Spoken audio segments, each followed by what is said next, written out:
Ahora comencemos el día de hoy leyendo nuevamente esta parábola en Lucas 16.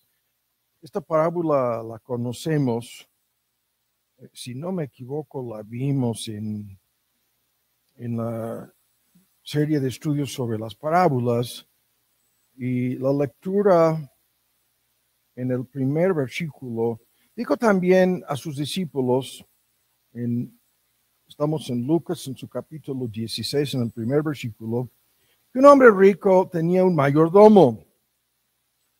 Y este mayordomo fue acusado delante de él como derrochador, disipador de sus bienes.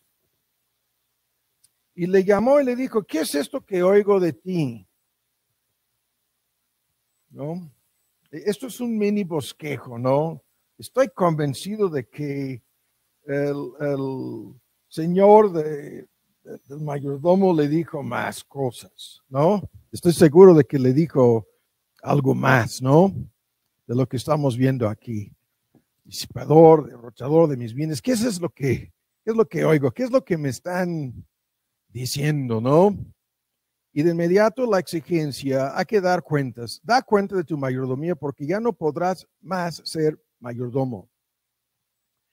Entonces el mayordomo dijo dentro de sí, estos son sus pensamientos en síntesis, es un mini bosquejo, ¿no? Sobre entrando a esta gran crisis en su vida. ¿Qué haré? ¿Qué voy a hacer? ¿No? Y ese es el punto que nos interesa, como veremos.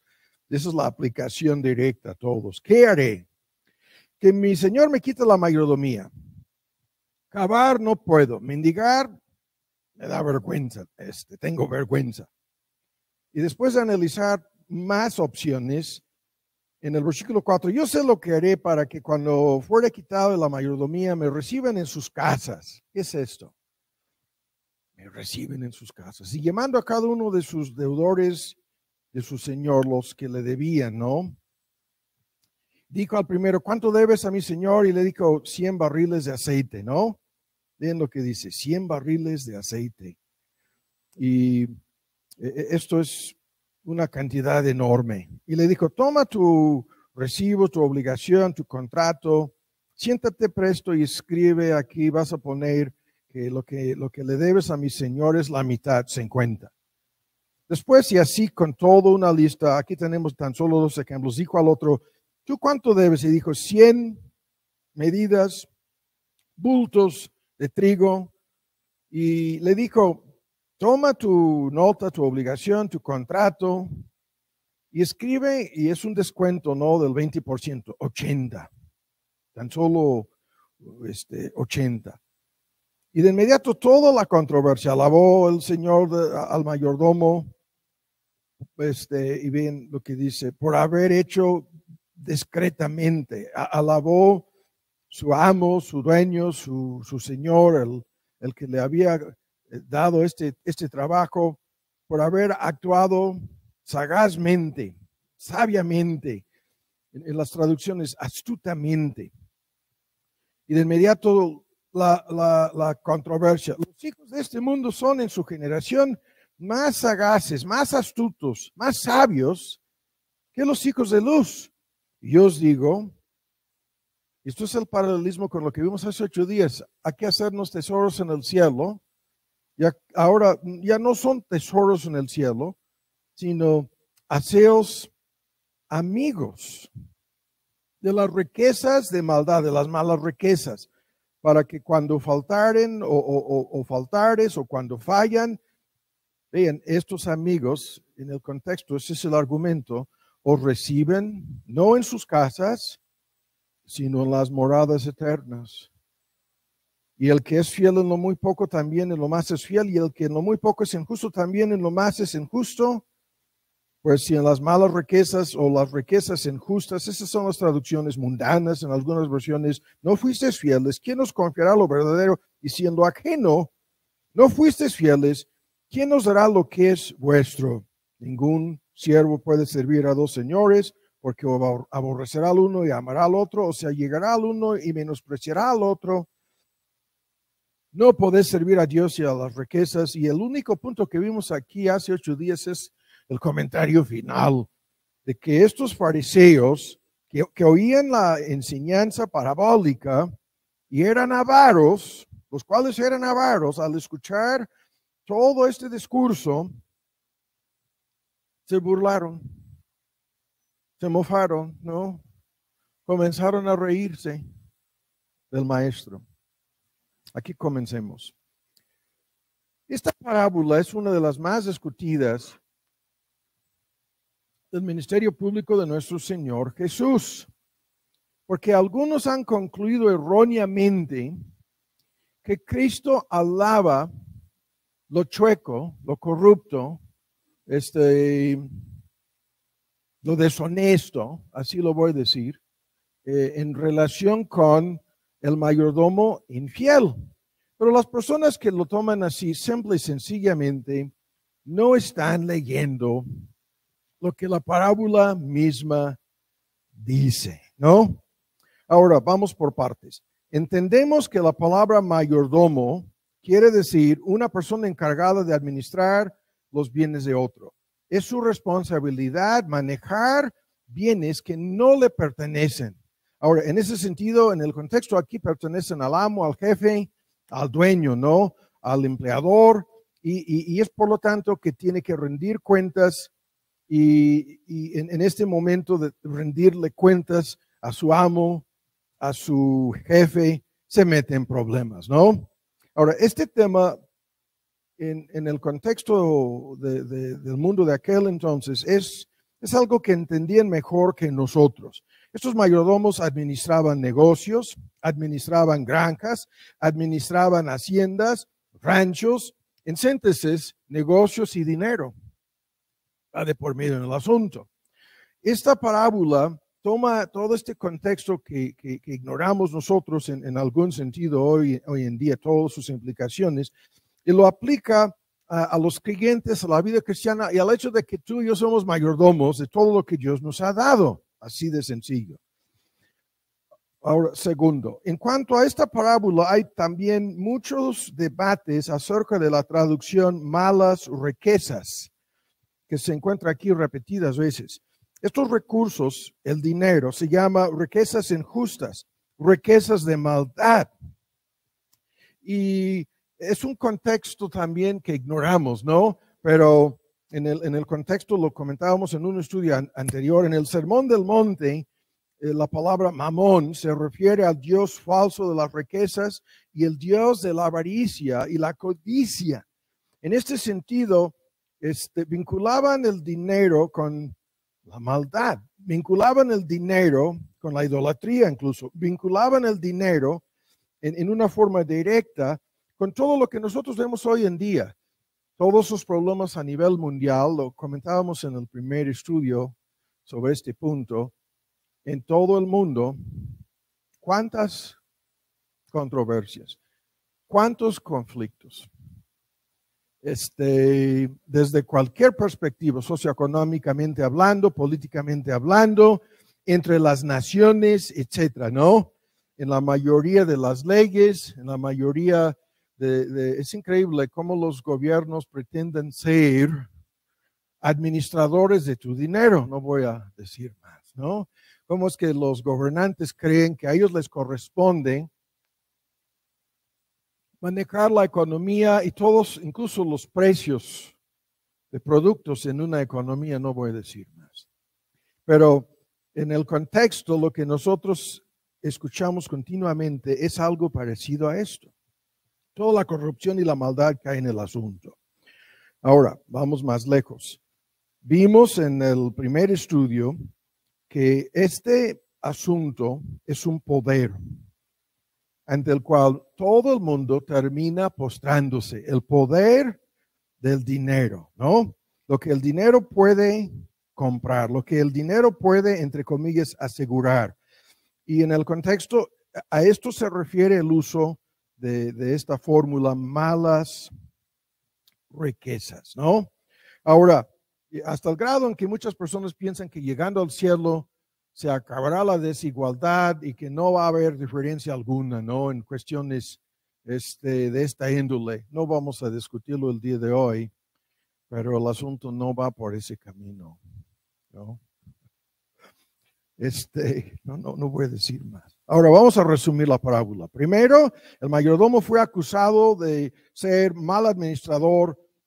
En el contexto de derrochador, la misma palabra que se usa en cuanto al hijo pródigo, que se alejó de su papá, de la casa, y desperdició toda la herencia en el contexto de la ilustración, viviendo en pecado, ¿no? Esa es la misma palabra usada para describir lo que el mayordomo infiel hizo, malgastando el dinero de su señor, mal administrando los bienes. Ahora, segundo, cuando los rumores llegan al dueño, al amo, de la infidelidad de su mayordomo, le llegan las noticias y de inmediato la reacción. Dame cuentas ya, ¿no? Y el transcurso del tiempo es un debate. Lo más seguro es que el amo no vivía a un lado.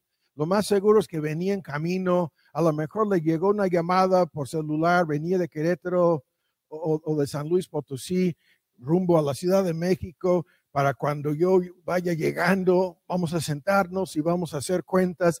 Entonces hay un intervalo de tiempo que pudiera haber sido varios días, ¿no? Para sentarse con los que le debían a su amo esas cantidades de dinero y hacer lo que sucedió.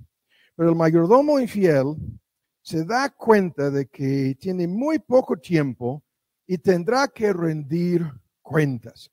Pero incluido en la advertencia aquí es: y estás despedido, ¿no? De inmediato, ¿no? Ya no puedes ser mayordomo. Considérate como ya despedido, ¿no? Y en ese sentido, se da cuenta de que tiene poquito tiempo para arreglar el problema y de inmediato lo que en la parábola comienza todo el debate es su decisión de arreglar este asunto en una forma extraordinaria. ¿Qué haré? En el versículo 3, ¿no? Voy a perder mi chamba, voy a perder el puesto que ocupo, voy a tener que rendir cuentas. Y se da cuenta de que se quedará reducido a la pobreza, de que va a perder todo, no tan solo su trabajo. Y considera sus opciones: ponerme a trabajar en algo que exige, ¿no? El uso de mis manos, trabajo físico pesado, ya no tengo fuerzas para trabajar así. Verme obligado a mendigar, verme obligado, ¿no?, a pedir limosna. Cuán vergonzoso me da. La idea misma le daba vergüenza. Tampoco. Entonces, el mayordomo se sentó y pensó profundamente sobre estas opciones y llegó a esta conclusión: voy a hacer algo para salir del dilema. Y en el contexto del argumento es, hay que entenderlo, muy pocos cristianos hacen lo que este hombre hizo. A esto llegaremos más adelante. Muy pocos cristianos toman muy en serio su mayordomía. Muy pocos cristianos toman en serio el hecho de que en alguna medida hemos mal administrado todo lo que Dios nos ha dado. A esto volveremos. Ahora, en tercer lugar, le llama a este mayordomo sagaz, astuto. Algunos tan solo ponen la palabra mundano, el mayordomo mundano, ¿no? Porque hace lo necesario para salir del dilema. La verdad es que hace lo necesario para asegurar su futuro, y esto es lo que nos interesa aquí. Cuando me quiten la mayordomía, esto terminará bien. Yo no voy a estar en la calle ni trabajando con mis manos, sino que me van a recibir en sus casas los deudores de mi amo. Estos deudores que le deben a mi amo, ¿no?, ese dinero, terminarán convirtiéndose en mis amigos. Y esto es lo que logró. Se convirtieron en sus amigos. Increíblemente, ¿no? Y esto es lo que en su pensamiento, ¿no? Al final del versículo 4, me recibirán en sus casas. Este modismo significa me van a dar un trato especial, me van a tratar de manera VIP, ¿no? Me van a recibir con una fiesta y me van a tratar como si fuéramos mejores amigos. Me van a dar una bienvenida preferencial a sus casas, me van a ver y me van a invitar a sus casas y me van a decir llegando, mi casa es tu casa, ¿no? Todo esto hay que apurarnos aquí, podemos detenernos. Esto es lo que logra con lo que hizo aquí. Eso es lo que logró. Este hombre hizo algo para proveer en relación con su futuro inmediato, en relación con lo que vendría a ser el resto de su vida, logró algo extraordinario. Ahora la pregunta es, ¿cómo lo hizo? Y aquí vienen más controversias. Hay muchas teorías. Vuelvan a leer, ¿no? Aquí estamos en Lucas 16. Dice al primero que están sentados sobre la mesa, ¿cuánto le debes, no? 100 bultos, 100 sacos, ¿no? De trigo. Algunos dicen que esto es lo que vendría a ser 2 años de sueldo, ¿no? Equivalente a 1 año y medio hasta 2 años de sueldos, lo que es muchísimo dinero metido de por medio. Lo mismo sucede en relación con lo que es el aceite aquí, ¿no? Es otro asunto en donde hay muchísimo dinero metido de por medio en el asunto. Y las teorías acerca de qué es lo que hizo este hombre van por muchos caminos. No nos interesa en el día de hoy. Lo más acertado es algo muy sencillo. La teoría más aceptada afirma que el mayordomo había cobrado un precio más alto del precio real en el contrato que firmaron al principio y simplemente ahora ajusta los precios y les obliga a pagar el precio real, ¿no?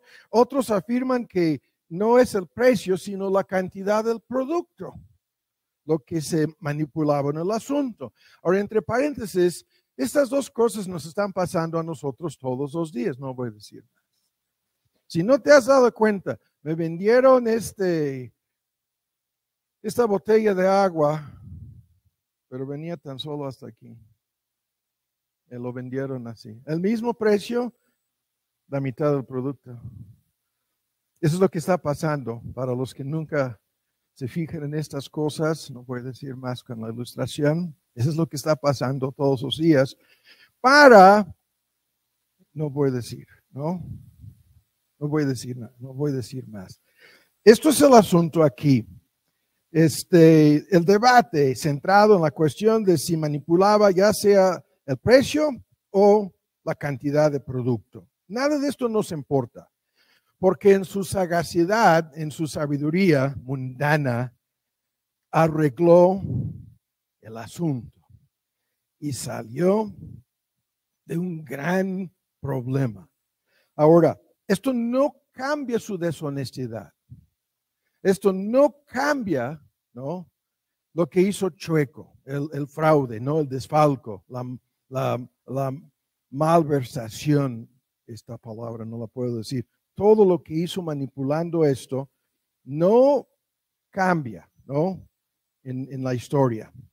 Pero lo que sorprende a todos en el versículo 8, alabó el Señor al mayordomo. Alabó al Señor al mayordomo. Ahora, aquí vienen otros debates. La mayoría de los eruditos dicen que el que alaba al Señor, o mejor dicho, el que alaba al mayordomo es su señor humano, ¿no? Es el amo, el dueño de la granja, del negocio, del rancho, de la hacienda. Y eso es la persona que le alaba porque las cosas terminan bien, ¿no? De tal modo que se queda satisfecho el amo y el señor del mayordomo. Pero la segunda parte del versículo 8 es indiscutiblemente un comentario de nuestro Señor Jesús. Y al seguir leyendo de inmediato el comentario, los hijos de este mundo son en su generación más astutos, más sagaces que los hijos de luz. Esto es el comentario de parte de nuestro Señor. Los hijos de este mundo, ¿no? Alabando a lo que este hombre inconverso hizo en este dilema. Y esto es el punto que nos interesa a nosotros, porque hay un principio metido de por medio en toda la parábola. ¿Cuál es el principio? Es un principio de contraste y comparación. Y el contraste es entre lo que los inconversos hacen con su dinero y lo que los creyentes hemos de hacer con nuestro dinero. Lo que los hijos de este mundo, y la fórmula en su generación es con los que son como ellos, con los que son sus semejantes, ¿no? Con los inconversos entre sí actúan con una sabiduría que los creyentes aparentemente no lo tenemos. Es un contraste y comparación. ¿Cómo los inconversos usan sus recursos? ¿Cómo usan sus oportunidades? ¿Cómo, vean, administran lo que tienen? En contraste y comparación con la forma en que los creyentes usamos la misma cosa. Las malas riquezas, el dinero, la mayordomía. En el contexto, el creyente ha de usar su dinero con el fin de asegurar para sí un futuro, ¿no? Y algo extraordinario en ese futuro. Como los inconversos usan su dinero para asegurarse un futuro en este mundo, el contraste, los hijos de luz hemos de hacer algo semejante a esto, preparándonos para el próximo mundo. Pero la controversia ya queda evidente, porque de inmediato la gente dice, no, este hombre hizo algo chueco. Y Cristo no está enseñando que hemos de hacer lo mismo, ¿no? No, claro que no. En la comparación y el contraste, vean, el punto es que nosotros no actuamos a la luz del futuro que nos está esperando, el futuro venidero, ¿no? No estamos usando nuestros recursos, preparándonos para ese futuro, mientras que los inconversos lo están haciendo preparándose para su futuro en este mundo. Así el asunto. ¿Me explico? Estamos apurándonos aquí para no detenernos más. Ahora vemos los detalles. Algunos detalles, ¿no? El denominador común en la parábola, ya lo entendemos. Lo que una persona hace con su dinero para asegurar algo. Ese es el denominador común. Si fuéramos a bosquejar esto, podríamos detenernos mucho tiempo, porque el contraste en este punto de cómo usamos nuestros recursos y nuestra mayordomía va de lo material a lo espiritual. No lo voy a poner aquí en el pizarrón. Va de la tierra, lo que hacen aquí en la tierra, al cielo, lo que hemos de hacer respecto al cielo con el mismo dinero. Va de cuestiones temporales a asuntos eternos. Y a fin de cuentas, vean el último comentario, va de lo que no importa, en un sentido, a lo que realmente importa. En este sentido, el uso del dinero es en cuestiones materiales para este mundo o en cuestión de cosas espirituales. El uso del dinero es algo que nos interesa tan solo aquí en la tierra, o no nos va a interesar eso cuando llegamos al cielo. Del temporal a lo eterno, el contraste es fuertísimo. Y el argumento termina con dos fines totalmente distintos.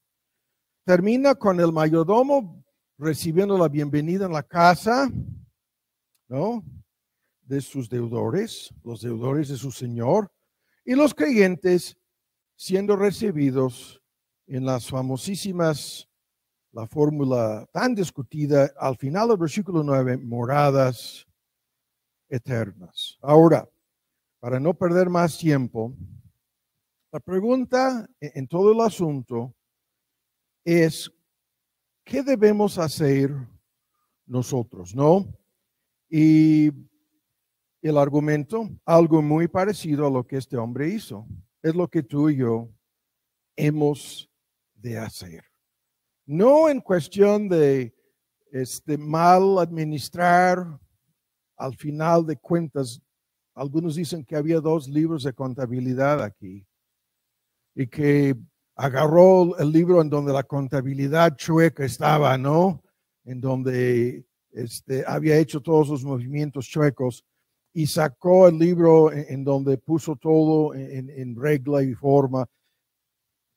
Pongamos a un lado todo esto para concluir con el resumen de esta parábola lo siguiente. ¿Quiénes son los amigos señalados en la parte final? Estamos a grandes rasgos resumiendo esto, pero vean en el versículo 9, yo os digo, después de alabar lo que sucedió aquí, el dueño del mayordomo le alabó, después de decir Cristo, los incrédulos son más astutos que los creyentes en estas cosas, de inmediato, haceos amigos de las riquezas de maldad. ¿Qué es esto? ¿Qué quiere decir esto? Hacemos algo con nuestra mayordomía. ¿Qué es lo que hemos de tener metido de por medio como la meta? Esta meta de hacernos amigos del dinero. Y luego, haciéndonos amigos del dinero, personas nos van a recibir en moradas eternas. La respuesta a la pregunta de quiénes son estos amigos y de qué se trata todo esto es una respuesta que la tengo que resumir. La mejor forma es, vamos a Filipenses, no pierdan de vista Lucas. La mejor forma es en la boca de Pablo, tenemos la respuesta, ¿no? En Filipenses, en su capítulo 4. En este sentido, la mayordomía cristiana significa usar nuestros recursos, talentos, esfuerzos y dinero para hacernos amigos en el cielo. ¿Quiénes son estos amigos en el cielo? La respuesta es la más sencilla. Son personas que llegarán al cielo a través de nuestra mayordomía. ¿Qué quiere decir esto? Muchos de ustedes ya sabían, ¿no?, de esta respuesta, pero otros no. Por lo tanto, hay que leer aquí. Estos amigos son personas que recibirán el evangelio mediante tu mayordomía. Personas que llegarán a ser convertidas a Cristo a través de nuestra mayordomía. Este es el argumento en la boca de Pablo en Filipenses. ¿Ya lo tienen? Rápido, hay que cerrar el argumento. En el contexto, Pablo alaba a los miembros de la iglesia en Filipos en 4:14. Hicisteis muy bien comunicándose juntamente conmigo, ¿no? En la versión antigua dice en mis tribulaciones, en sus aflicciones. Y la palabra comunicarse se refiere a la ayuda que le enviaron al apóstol Pablo en sus necesidades. En el versículo 15 habla de esto. Ninguna iglesia, la segunda parte, comunicó conmigo en relación de dar y recibir. Esto es la mayordomía. Sino a vosotros solos. Dice, no, nadie más me ayudó salvo ustedes en un contexto histórico que no vamos a discutir. La iglesia en Filipos le mandó ayuda a Pablo. Esto es apoyando al misionero, apoyando al apóstol, apoyando la evangelización de los pueblos gentiles en el primer siglo del cristianismo. Desempeñaron en un momento crítico en la vida de Pablo, desempeñaron un papel importantísimo. Dice en 16, más de una vez, ¿no? Hasta Tesalónica me enviaste lo necesario. Y no una sola vez, sino varias veces le mandaron ayuda en su mayordomía. Y aquí viene nuestro tema en el 17. No comenta Pablo esto buscando más ayuda de ellos, menos algo personal en el asunto. Yo no estoy buscando, no es porque busque dádivas, la versión antigua. No estoy buscando que ustedes me ayuden a mí, sino estoy buscando fruto. Fruto evangelístico es el contexto del argumento. Fruto, y lo más sorprendente es esto, que abunde a vuestra cuenta. Se traduce fruto que será acreditado a la cuenta de ustedes, ¿no? Eso es lo que estoy buscando por medio de la mayordomía de ustedes. Y es un tema que no podemos detenernos para discutir más. El punto es muy sencillo. Todo lo que nosotros podamos dar a la obra del evangelismo en este contexto, o la obra del evangelio, o la obra de la gran comisión, o la obra de la iglesia, entre comillas, lo digo así, termina siendo en forma directa o indirecta lo mismo. La mayordomía cristiana significa usar tus recursos para el reino de Dios. Usar no tan solo tu dinero, es tiempo, esfuerzo, talentos y recursos. Es todo un paquete, como veremos de hoy en 8. Y sin embargo, aquí Pablo lo explica como fruto que será acreditado a la cuenta de ustedes. Ahora termino, estoy luchando aquí para concluir este punto. Necesito ver el reloj. Termino con la ilustración, la más conocida sobre esto. Muchos lo han escuchado. Podemos tomar esta ilustración. Es de un sermón de B.H. Carroll, el fundador del Seminario Bautista en Waco, Texas, que ahora es una parte de Baylor University. Un contemporáneo con Spurgeon predicó un sermón famosísimo sobre la muerte de Spurgeon. Y en la parte, si no me equivoco, es al principio del sermón, B.H. Carroll describe la llegada de Spurgeon al cielo. Y ya saben, ¿no? Lo que dice en el sermón. Spurgeon va acercándose, es una escena imaginaria, ¿no? A la puerta del cielo se está acercando y comienza a escuchar voces, ¿no? Y coros y canto y alabanzas a Dios. Y en la medida en que comienza a mirar al otro lado del río de la muerte, ¿no? Y está visualizando ahí, hay una cantidad de miles y miles y miles de personas, las cuales fueron convertidas en su ministerio, bajo su predicación, en forma directa o indirecta, en el tabernáculo en Londres, o a través de los sermones, que eran 50 y tantos millones de sermones en la época de Spurgeon, que andaban, ¿no?, por todo el mundo, traducidos incluso a diferentes idiomas. Cada una de esas personas está con ansiedad esperando la llegada de Spurgeon al cielo. Esa es la ilustración. Cada una de esas personas, yo soy amigo de este hombre. Cada una de estas personas, yo estoy aquí como consecuencia de la mayordomía de este predicador y los de su iglesia, ¿no? Y el punto, hay que terminar la ilustración aquí.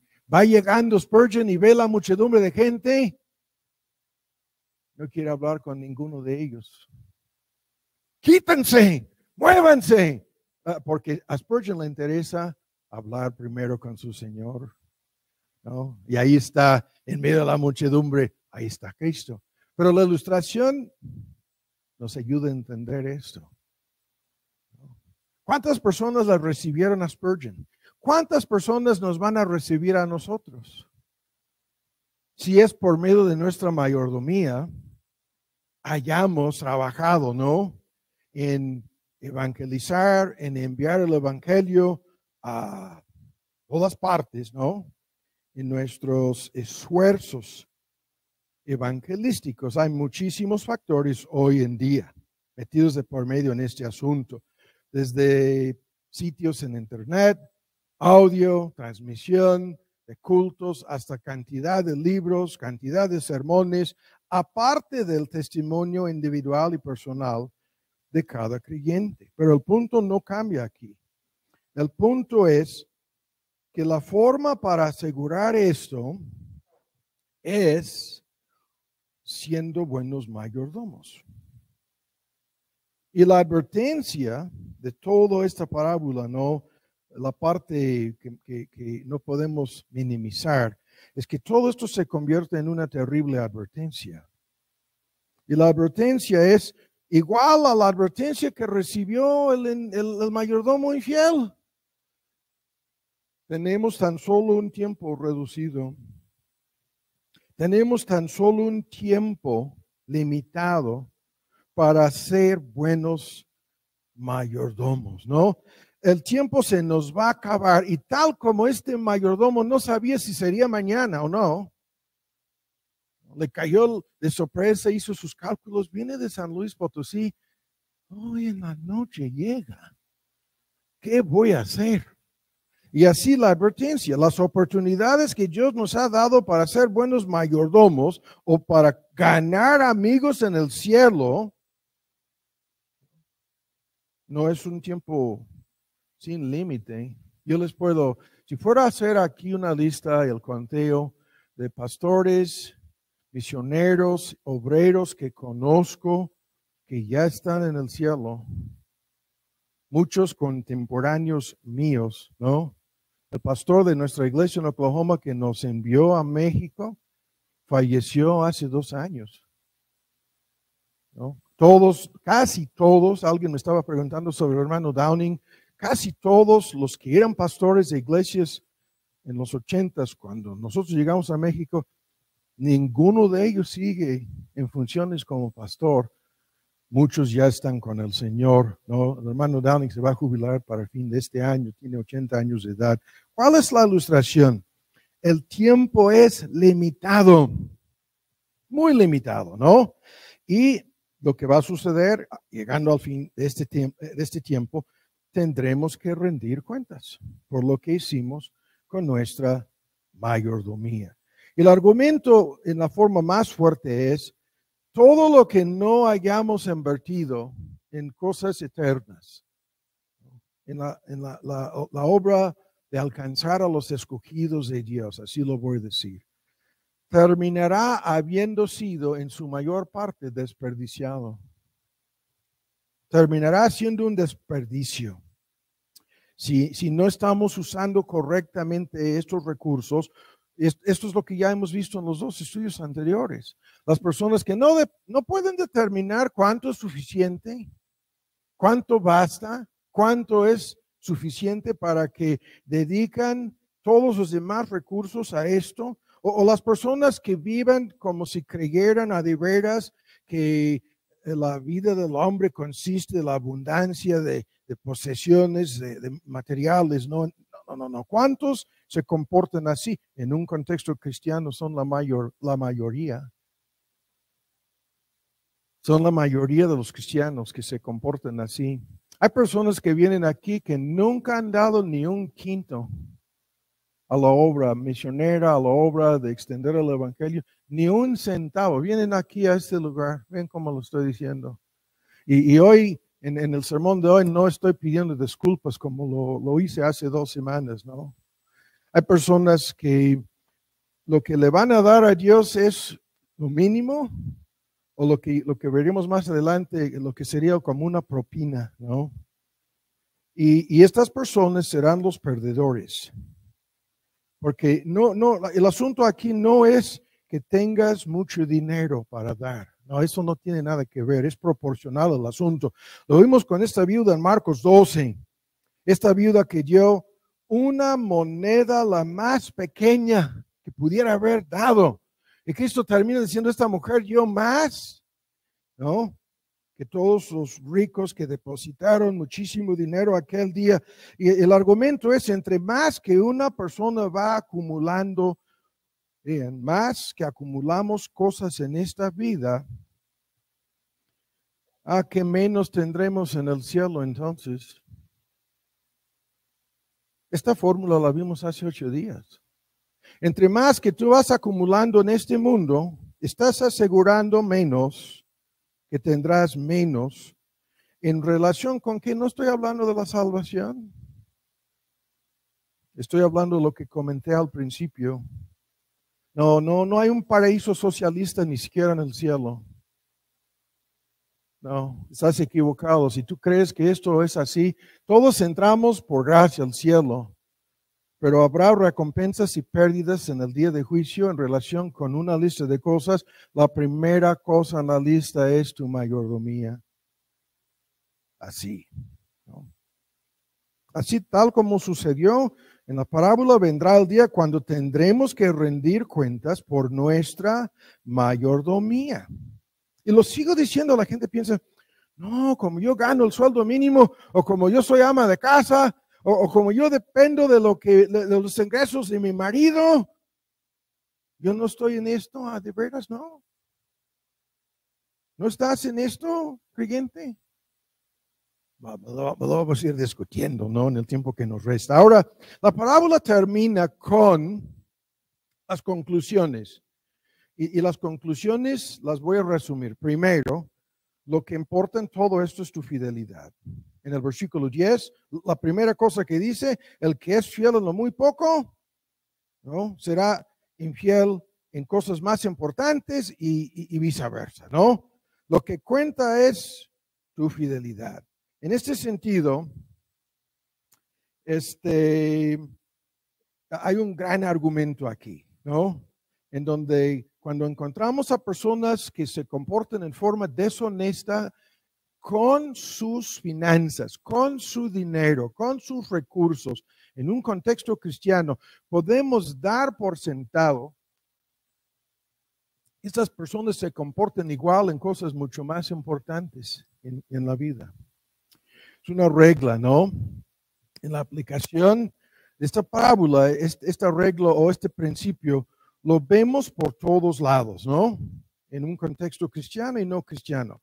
Ahora, el segundo punto de aplicación aquí es lo que vimos hace 8 días. Con todo esto, estamos mostrando lo que nosotros entendemos sobre las verdaderas riquezas. Y eso es una parte de por qué la traducción es malas riquezas o riquezas injustas, ¿no? O riquezas sucias sería una traducción. No es porque el dinero en sí sea algo malo o sucio, no, sino es la forma en que la gente mira al dinero. Es la actitud, como ya lo hemos visto una y otra vez. Las verdaderas riquezas son espirituales. No son materiales. Y lo que una persona hace con su dinero demuestra en su sistema de valores en dónde está su tesoro. Lo que vimos hace 8 días, en dónde está tu tesoro, ahí estará tu corazón. Y las verdaderas riquezas son espirituales. Y esto es algo importantísimo en la aplicación, como vamos a ver terminando. El uso de lo que Dios nos ha dado, lo que Dios nos ha prestado, demuestra nuestra estimación de las verdaderas riquezas. ¿Realmente nos importa más que una persona sea convertida o que tú y yo tengamos más de lo suficiente? ¿Qué es lo que te importa más, no?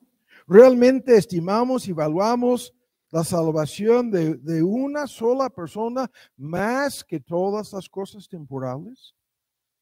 ¿Realmente creemos que llegaremos a estas moradas eternas, no? Más nos importa lo que va a pasar llegando a las moradas eternas que lo que pasa aquí con casas y terrenos y tesoros en la tierra.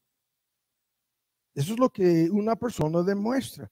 Realmente deseamos la salvación de otros más que mi comodidad, más que mi bienestar, más que mi futuro, mi jubilación, mi condición socioeconómica en esta vida. Los inconversos viven para lo anterior, viven para su bienestar, viven para su comodidad. Toda su vida está centrada en gran medida en su condición socioeconómica.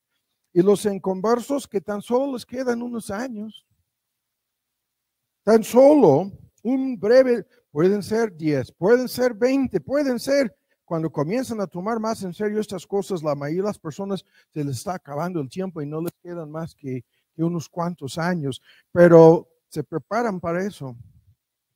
Se preparan para, si me voy a jubilar y voy a disfrutar 10 años, 5 años, 20 años. Se preparan a lo largo de 40 años para llegar a ese momento. Pero nosotros tenemos un futuro eterno por el cual, por medio de Cristo, estamos preparados a entrar a su presencia por medio de su gracia, pero no nos preparamos para algo más. Los inconversos hacen cualquier cosa. Estoy otra vez comparando y contrastando. Cualquier cosa, hasta lo imposible, para obtener cosas que tan solo van a durar por un tiempo. Lo vimos con el rico insensato. Todo esto que lo has acumulado, ¿de quién será? ¿No? Pero nosotros hemos de prepararnos para las riquezas eternas, los tesoros en el cielo, los amigos que nos van a recibir, ¿no? Sus almas están de por medio en el asunto, no porque Dios depende de nosotros, no porque es necesario que tú y yo tengamos parte alguna en este asunto, sino que Dios nos ha dado este privilegio de ser instrumentos en su obra, ¿no? En su trabajo. Y esto es otro tema de increíbles debates. El hecho de que Dios no tiene que usarnos a nosotros, y la advertencia de la parábola es la más fuerte. Si tú no quieres ser usado en esto, God bless you. No sé si me explico. Si no te importa nada de esto y dices ser creyente y no te importa para nada tu mayordomía, que Dios te bendiga entonces. ¿Qué quiere decir eso? Dios no te tiene que usar y no te va a usar. Usará a otros, ¿no? Usará a otras personas. Y en este sentido, la decisión es de cada creyente. ¿Qué vamos a hacer a la luz de esto? Y termina con: ninguno puede servir a dos señores. No. Eso lo vimos hace 8 días.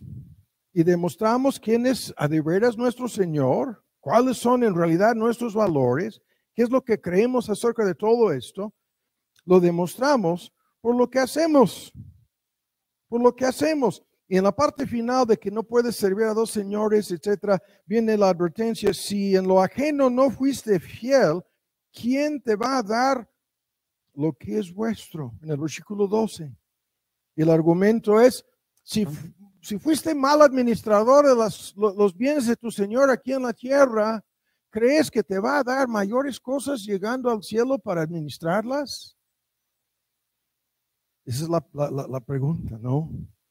Porque en nuestra serie Dios nos está preparando, transformando en la persona que Él quiere que seamos. Vamos rumbo al cielo. Todos los cambios en la vida cristiana están relacionados con este asunto. Y en este ejemplo de ser fieles en el uso de lo ajeno, nos está preparando para darnos más cosas. En las parábolas, ¿no? De los talentos, de las minas, al que tenía 5 talentos y los convirtió en 10 talentos. Al final, ¿qué sucede? Llegando al cielo, el Señor le dio más talentos, ¿no?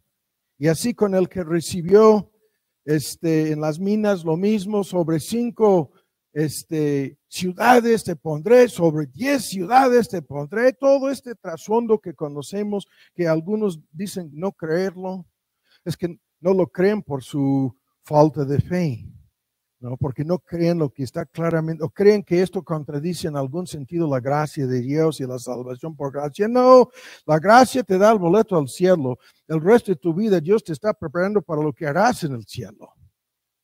Y si no te preparas para servirle más y mejor en el cielo, tú serás el perdedor en esto. Así funciona el asunto. Ahora, hay un argumento que tenemos que dejar. Ahora vamos a 2 de Corintios, en el tiempo que nos resta estamos aquí. Y es sobre lo que acabo de decir. Esto es un asunto de fe. Y el argumento, lo tengo que resumir, es lo siguiente. La base del argumento es el testimonio de Pablo, en donde dice Pablo que él sabe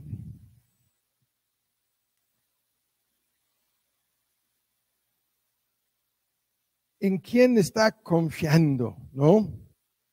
Es un argumento que tengo que dejar, lo menciono mientras que ustedes buscan en segunda de Corintios, y su argumento viene en primera de Timoteo, y es un tema importantísimo de paso. Dice, yo sé a quién he creído, y estoy cierto que es poderoso para guardar mi depósito para aquel día. Es un texto entre los más citados de la Biblia, pero escuchen su aplicación a lo que estamos diciendo en este asunto de la mayordomía. Pablo dice, yo sé lo que creo, y yo sé a quién he creído, ¿no? Quién me ha conducido a creer estas cosas. Pero lo que nos interesa no es la palabra creer, y habla de su confianza en Cristo como un depósito. Es un tema de mucha controversia porque es el mismo lenguaje prestado, como si Pablo hubiera depositado algo. Y algunos dicen, no, el depósito es su ministerio. No lo vamos a discutir. Yo estoy diciendo que su depósito es su fe, su confianza, su creencia en Cristo como algo en el cual había depositado toda su confianza, toda su fe. Pero lo que nos interesa en la ilustración es lo siguiente. No dice, en base a lo que creo, estoy actuando, sino dice, yo sé. Y eso es la distinción que nos interesa aquí. Ya encontraron en 2 de Corintios. La distinción es esta. Si tú sabes que llegarás al cielo, si tienes certidumbre de salvación, tienes que saber que las cosas son como lo que estamos viendo aquí. No es algo de que creo o no, es lo que sabemos. Y la distinción es un mini sermón aquí. La distinción va por muchos caminos. Si nos remontamos al primer siglo del cristianismo, los que fueron perseguidos por testificar de la resurrección de Cristo, la mayoría de ellos dieron sus vidas. Algunos murieron quemados en la hoguera. Otros en la clase, ayúdenme. Rodrigo estaba ahí ayudándome en la clase, no lo veo. Ahí están ustedes. Algunos de ellos les dijeron, les vamos a quitar su pelo.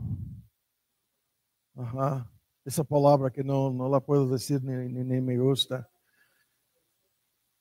Eso es lo que les vamos a hacer. A otros les decían, no, aquí va a haber una barbacoa y hay un tipo de olla grande lleno de aceite.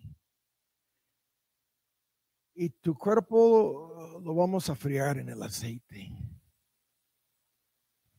Son ejemplos, ¿no?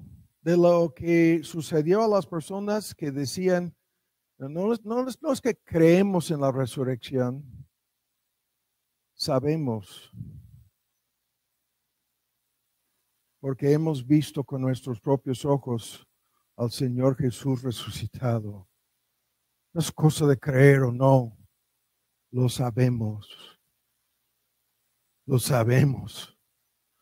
Y si nos van a hacer lo que sea, nunca van a quitar de nosotros lo que sabemos que es la verdad en esto. Lo sabemos.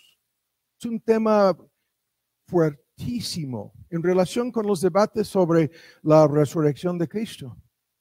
Nadie está frente a algo así sabiendo que es una mentira, la resurrección, es un invento, es un truco, es un engaño, o no estoy seguro, pero creo.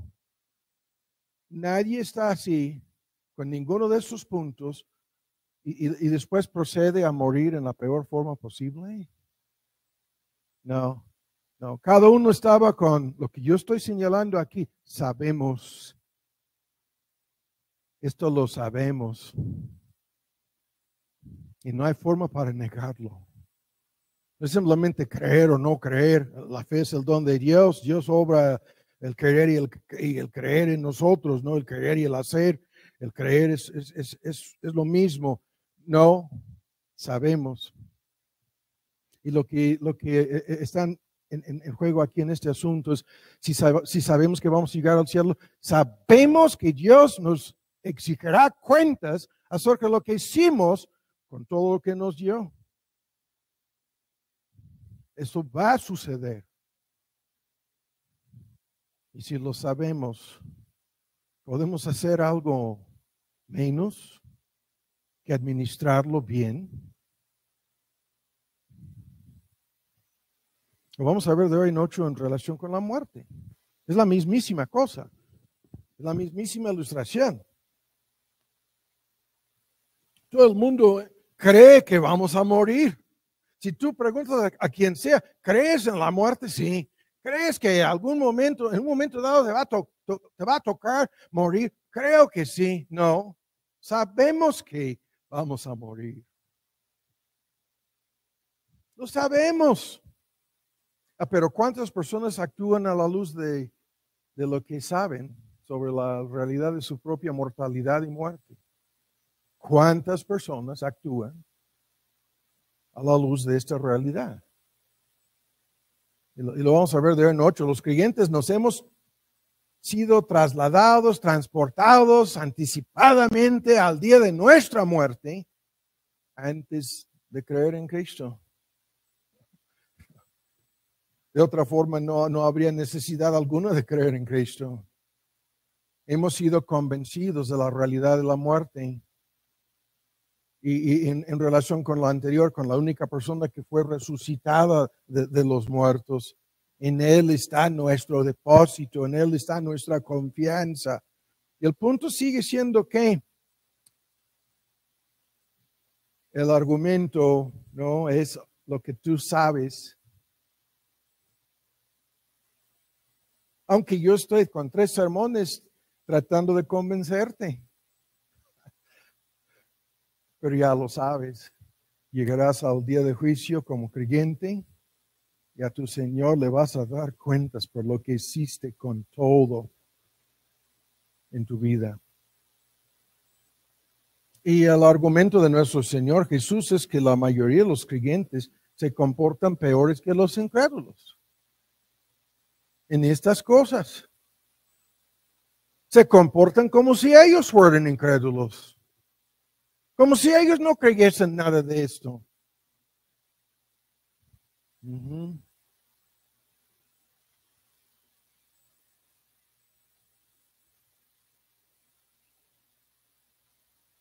Ahora termina el primer sermón. Ahora vamos al segundo.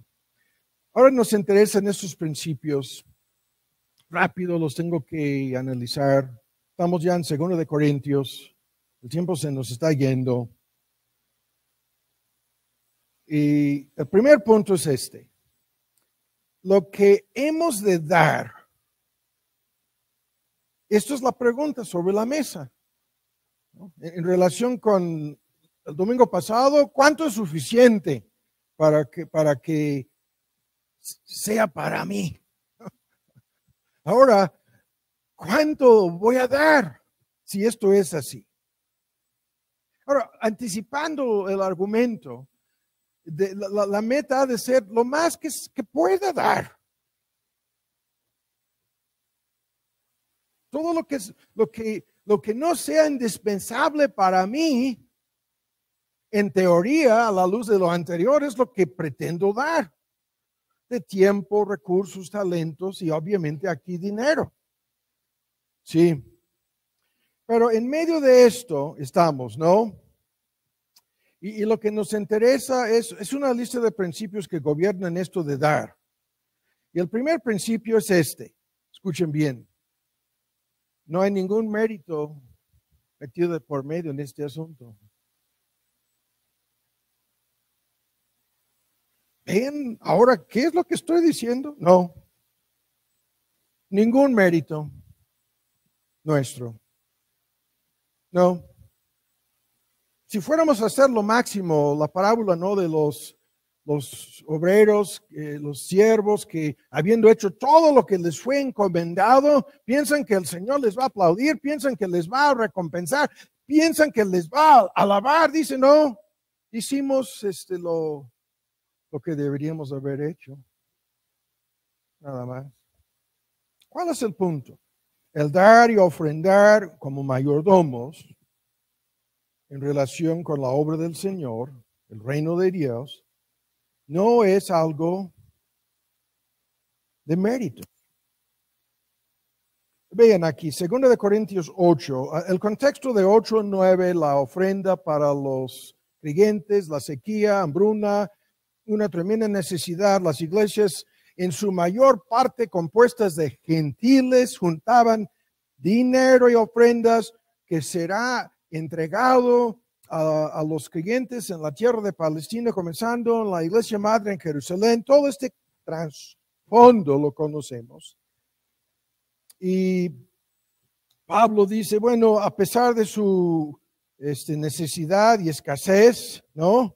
En el versículo 2, en su grande pobreza y tribulación, esos grupos gentiles, vean, encontraron una abundancia de gozo y en su profunda pobreza abundaron con riquezas de bondad. Es una descripción simbólica de esta ofrenda, de esta ayuda. Y dice que dieron más allá de su habilidad, más allá de su capacidad. Y esto es lo que confirma lo que acabo de decir. Pablo esperaban que dieran tanto, a la mera hora le dieron más y dijo, ¿cómo es posible que me dieron más de lo que eran capaces de dar?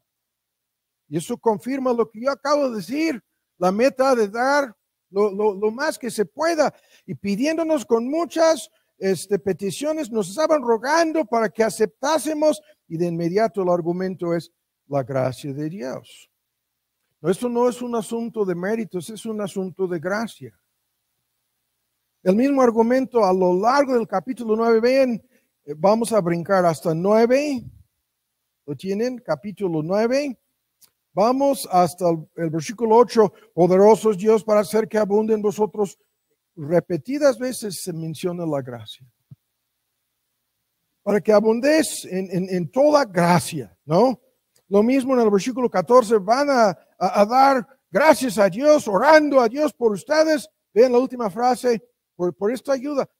A causa de la inminente gracia de Dios en vosotros. El asunto es de gracia de principio a fin. No es de méritos.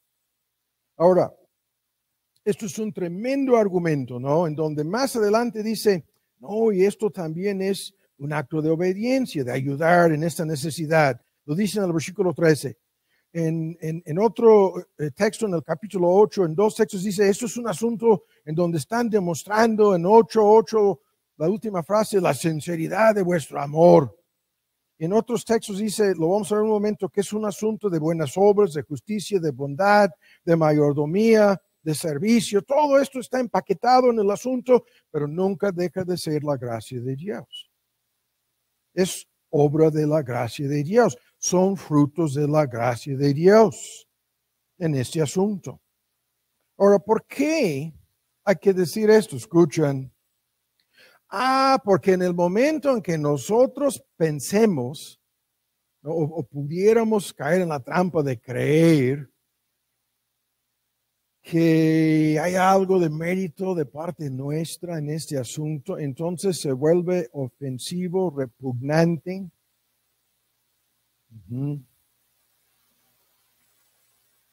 Ante Dios. No hay ningún mérito en esto. Vean cómo lo estoy diciendo. A la luz de lo anterior, ahora, ¿qué estás diciendo, hermano? Que si tú crees que al ser un buen mayordomo, estás haciendo algo de más, algo para ganar algún mérito, ¿no? De parte de Dios. Entonces, esto convierte tu mayordomía en un intento de sobornar a Dios. A esto volveré, ¿no? Volveremos. Primero, esto es la gracia de Dios, obrando de principio a fin en el asunto. Hay que apurarnos. Segundo, escuchen, jamás debemos, en nuestra mayordomía, en este asunto de dar, y en la pregunta de cuánto vamos a dar, escuchen, jamás debemos meter algún interés personal o algún beneficio personal de por medio en el asunto. ¿Cuántas personas dan esperando algún beneficio personal? Lo vamos a ver. ¿Cuántas personas en su mayordomía lo están viendo en una forma egoísta, ¿no? Y echan a perder todo el asunto. Vean, aquí estamos, 2 Corintios 9. Vean este texto, el más citado, el versículo 6. Esto empero digo, que el que siembra escasamente, es la versión antigua, también segará escasamente. Y el que siembra, esa es la versión antigua, en bendiciones también segará. Ahora, las versiones modernas, el que siembra abundantemente, segará abundantemente, ¿no? Y el que siembra escasamente o con mezquindad, así lo voy a decir, también segará así. La mejor traducción es, el que siembra mucho, cosecha mucho. El que mucho siembra, algunas versiones invierten el orden del griego, mucho cosechan. Esta regla parabólica está metida de por medio en este asunto para acabar con lo anterior, algún interés personal en el asunto. ¿Qué es esto?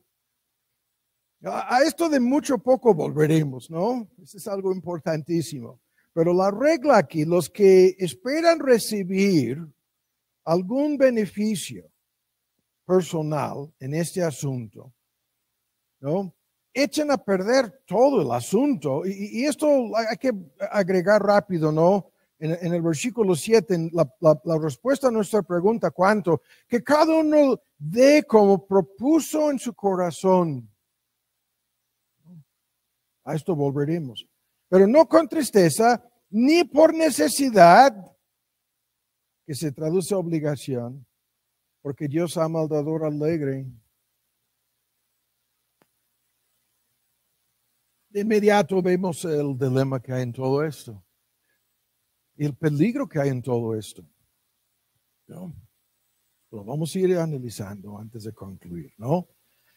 En la obra de ser mayordomos, buenos administradores de lo que Dios nos ha dado, hay una regla fija, no, el tiempo se nos está yendo, apunta en Romanos 12:8. La regla dice, el que da, y la palabra es compartir, incluso es la misma palabra en Efesios 4, el que el ladrón ahora está trabajando con el fin de compartir.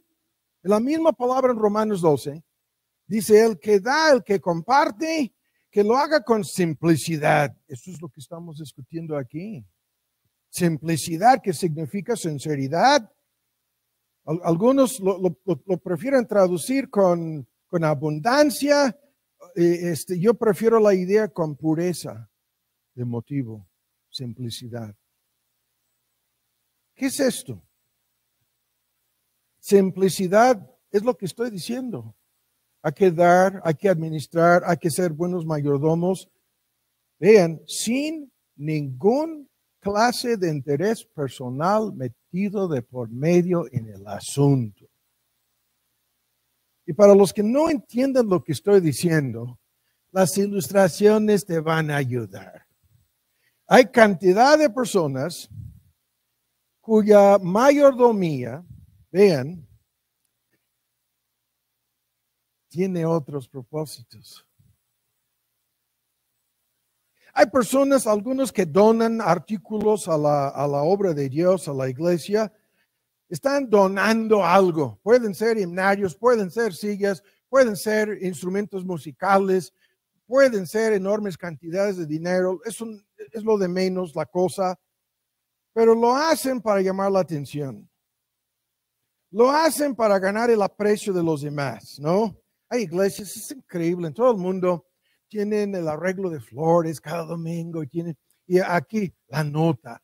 Estas flores son una donación de la familia o desde el púlpito. Damos gracias a Dios nuevamente por el piano a que nos donó cuando hace 20 años la familia fulana, ¿no?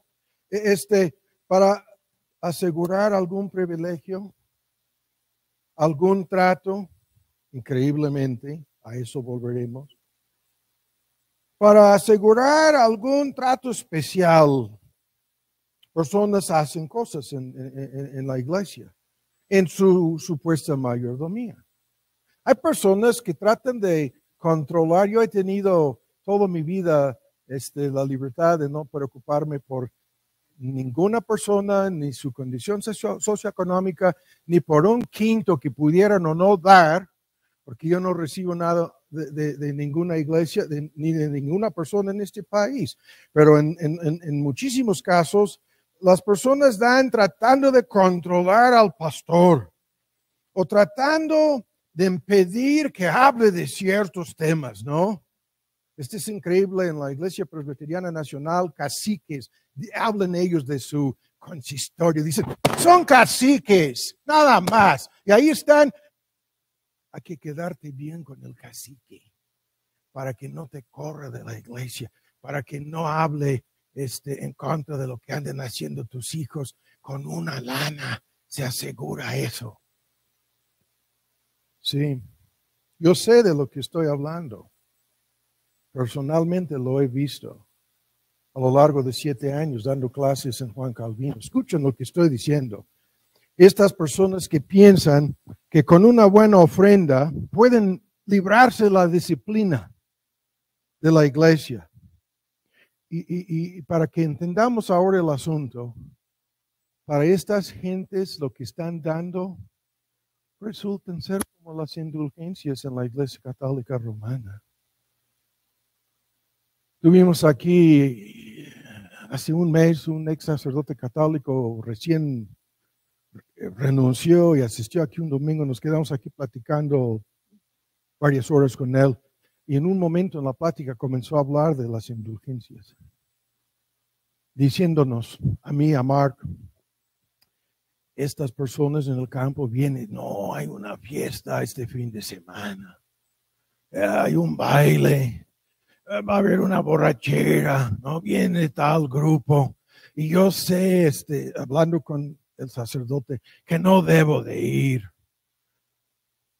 Pero con esta cantidad de dinero, estoy solicitando la indulgencia.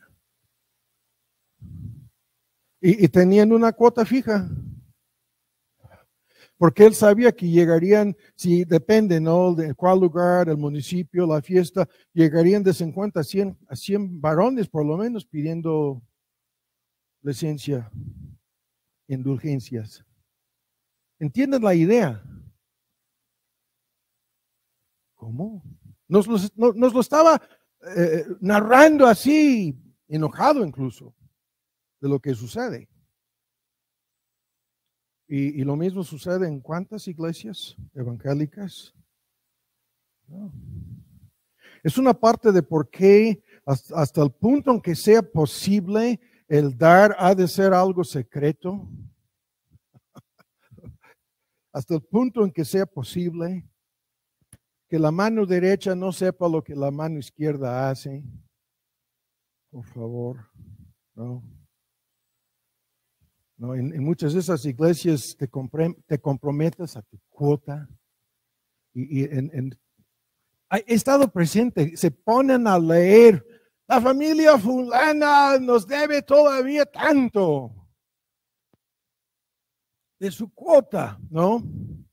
La familia, no, el hermano fulano está atrasado, son los morosos, ¿no? En lo que se comprometieron a dar. Y desde el púlpito están llamando a estas personas por su nombre.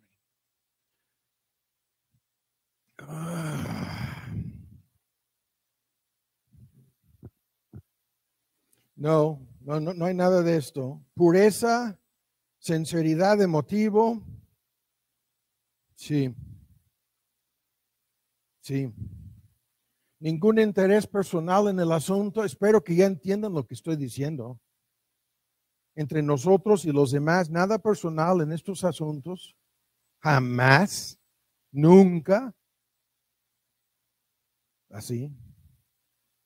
Y aún bien rápido, el tiempo se nos fue. Hay que terminar esta lista de principios, ¿no? En relación con el dar. Al dar estamos reconociendo que el asunto es el 100% personal entre nosotros y nuestro Señor. Todo es impersonal a nivel eclesiástico y el 100% personal con cada creyente y su Señor. Porque Él le tendremos que rendir cuentas por todo lo que Él nos ha prestado. Pero rápido, al mismo tiempo es un asunto de reconocer la soberanía de Dios sobre nosotros. Es un asunto gigantesco ese punto, en donde en sumisión y obediencia al soberano estamos administrando bien con su ayuda, ¿no? Es un asunto de fe, como ya lo mencioné, es una tremenda prueba de fe. Y cuando vemos esas personas, yo estoy confiando en Cristo para darme entrada al cielo, pero no puedo confiar en Cristo para el pan cotidiano. ¿Cómo? ¿Cómo? Sí, es un asunto de, pero la fe aquí es más que creer, ya lo dije. Es saber que esto es así.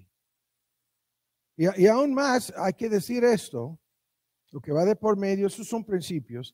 Este es el único plan divino para la obra de Dios, las necesidades de cada iglesia, el plan de evangelizar al mundo, todo el paquete, todo lo que nos ha encomendado. La iglesia local tiene las llaves del reino, es el administrador, mayordomo de todos esos asuntos importantes en el reino de Dios. Es un tema gigantesco que no vamos a discutir el día de hoy, salvo para decir esto. La iglesia es la única institución ordenada por Dios para llevar a cabo sus propósitos en la tierra.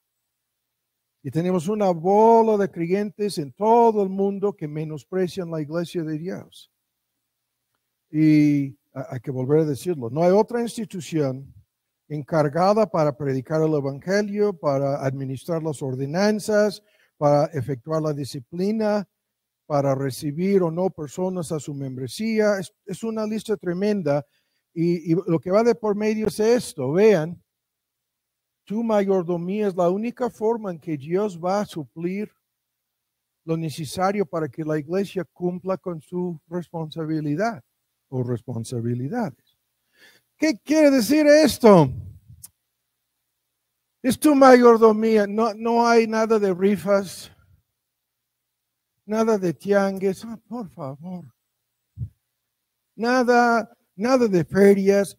Tenemos este asunto a lo largo y ancho de América Latina.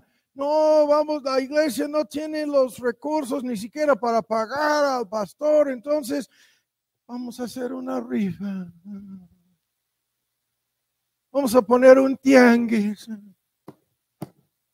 Ven cómo estoy colapsándome así, volviéndome loco, comentándolo. No, no.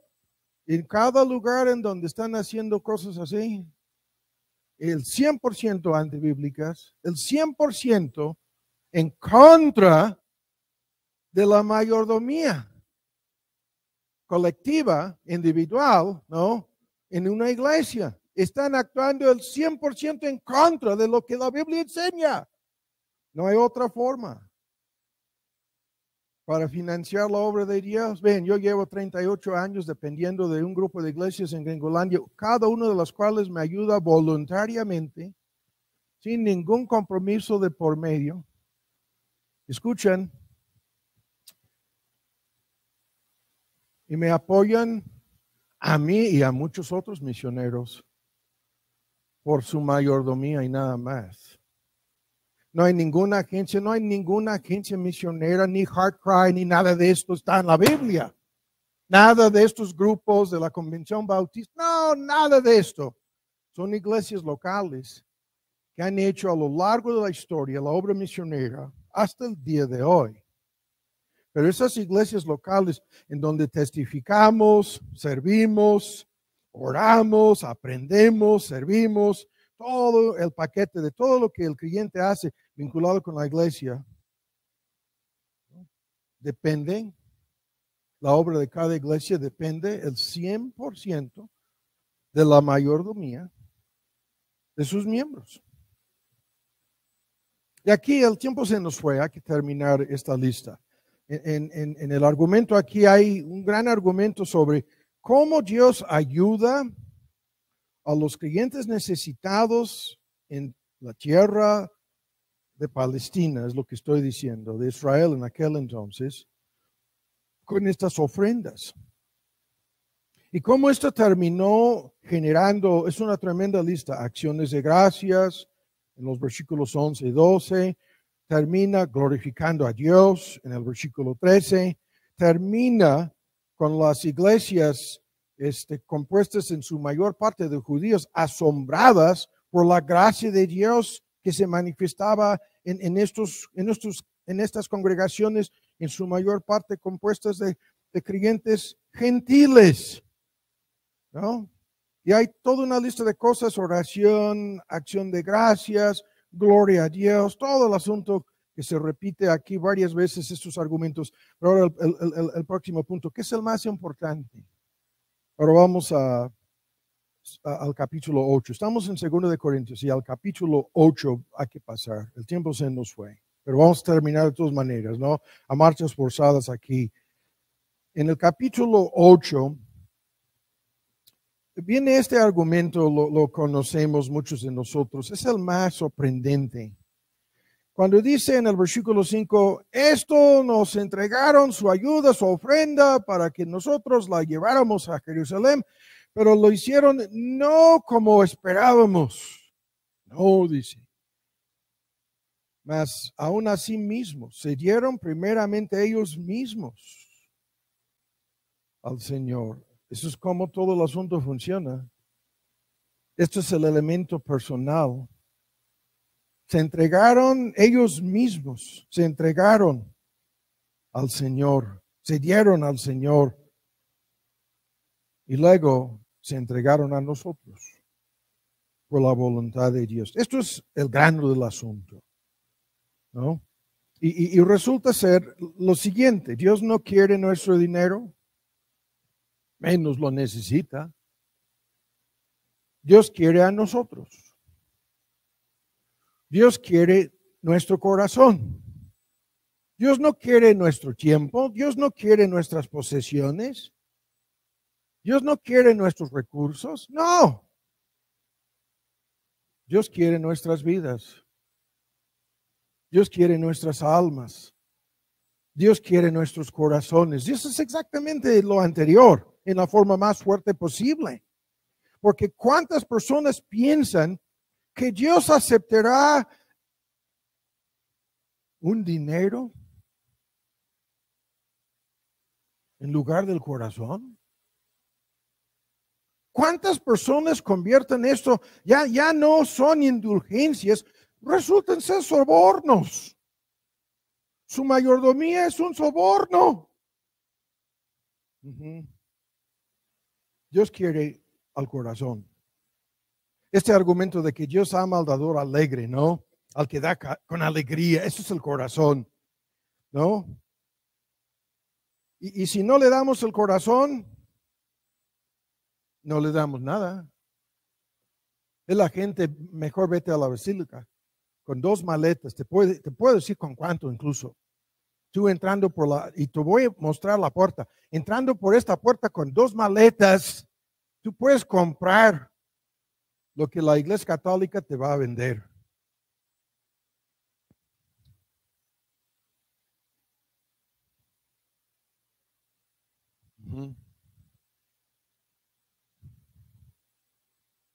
Olvídate de tu corazón. ¿no? Tú puedes sobornar. La gente que nunca lo ha entendido, les voy a decir, perdónenme, la fuente de corrupción en todo el mundo, en donde dominan religiones falsas, cuanto más en donde domina la Iglesia Católica Romana, la mismísima fuente de toda la corrupción resulta ser lo que acabo de decir. El Dios de ellos recibe sobornos. Su Dios es corrupto. Ese Dios les otorga indulgencias, licencias para pecar. Ese Dios puede ser sobornado. Por eso 2 maletas, por la puerta indicada, al miembro del clero señalado, llega el dinero. Y si ese Dios es así, entonces tú puedes sobornar al presidente de la República, a sus allegados, al gabinete, la legislatura. Haz tu lista.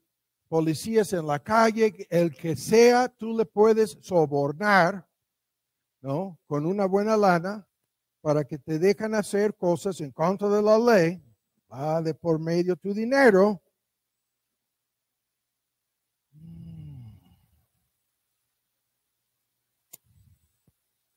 Y eso es exactamente lo que creen.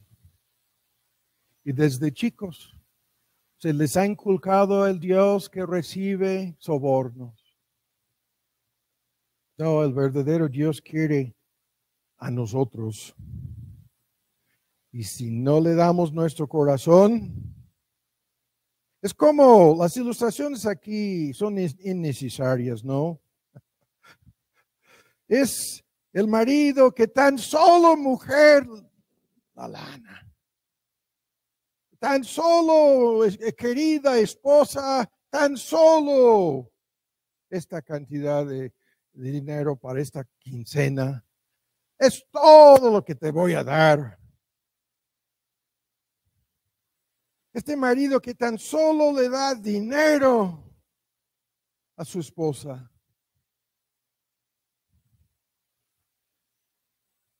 Y la esposa está enfurecida. Hasta al recibir el dinero lo tira. Hace un berrinche.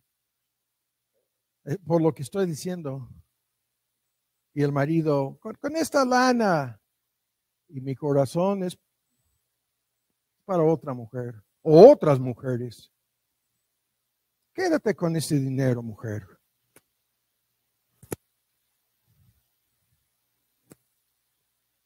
¿No? Principios que gobiernan esto, el dar, el cuánto dar. El argumento en el capítulo 9, al final es gracias a Dios por su don inefable, 9:15, inexpresable, la palabra misteriosa aquí. El don inefable es el don de su Hijo. Dios no pudiera haber dado más para mostrarnos su amor. ¿Y ahora se va a contentar con un soborno a cambio? ¿Con una propina a cambio? ¿Cómo? ¿Cómo se va a contentar con menos que tu corazón?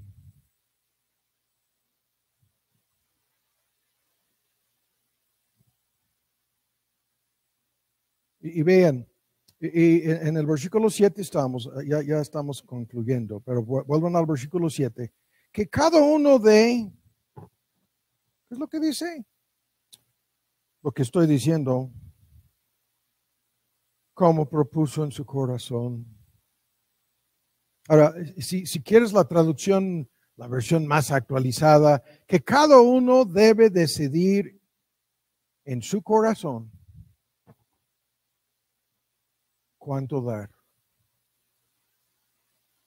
Que cada uno decida en su corazón.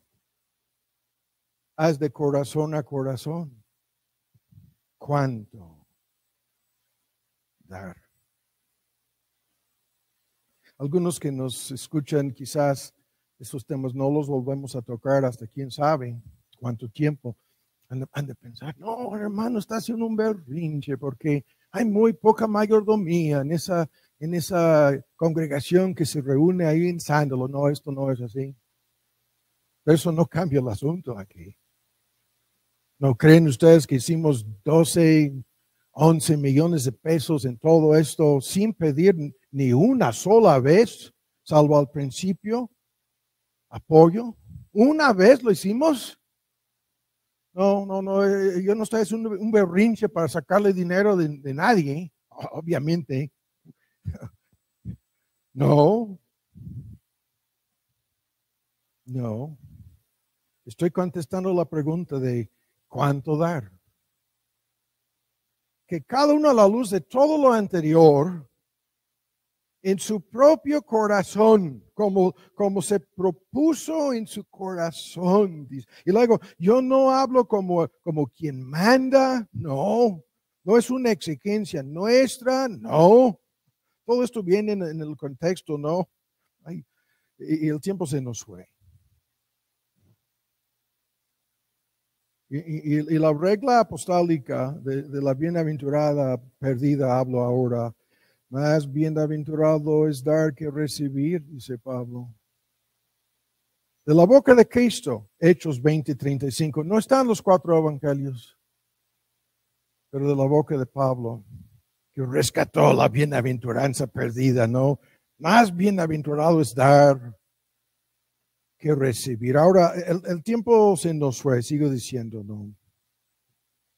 Es un asunto de amor, de gratitud, de acción de gracias, etcétera, etcétera, ¿no?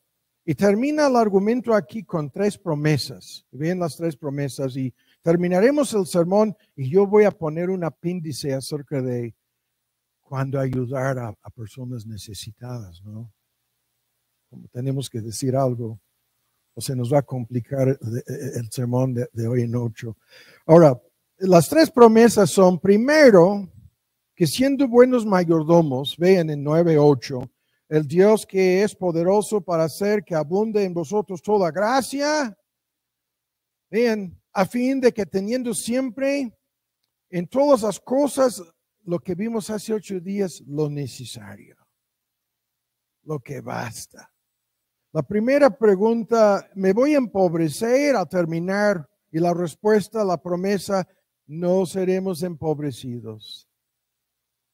En el versículo 10, el que da la semilla al que siembra, dará pan y multiplicará la cosecha espiritual, vuestra sementera, la semilla sembrada, aumentará los crecimientos de los frutos de esta obra suya, ¿no? En donde se describe esta obra como vuestra justicia.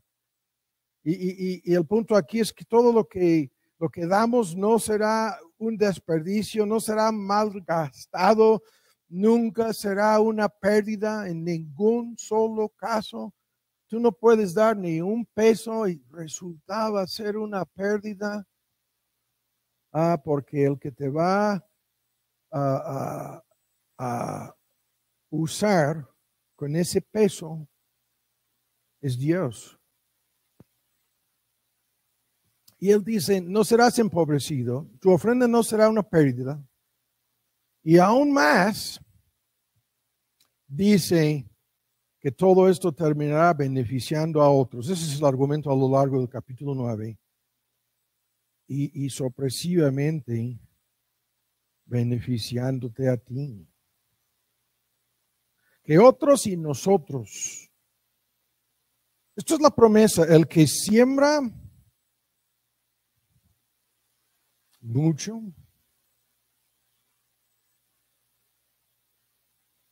cosecha mucho.